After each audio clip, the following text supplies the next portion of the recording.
po ang bandang Hayop na Ubo! Charan!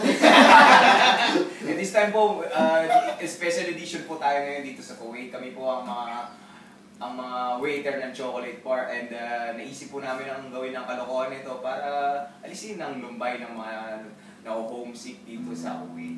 And this time po, aawit po kami ng isang awitin na talaga namang pinag-practice namin ng humigit kumulang 20 taon. Kahit isang taon pa lang kami dito sa Kuwait, pinag-practice na namin ito ng talagang malupit.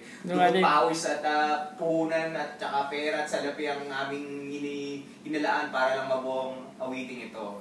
Kaya sana po ay hindi kayo maumay sa pagmumukha namin at sa magagawin namin kalokohan. So, eto na po. Here we go.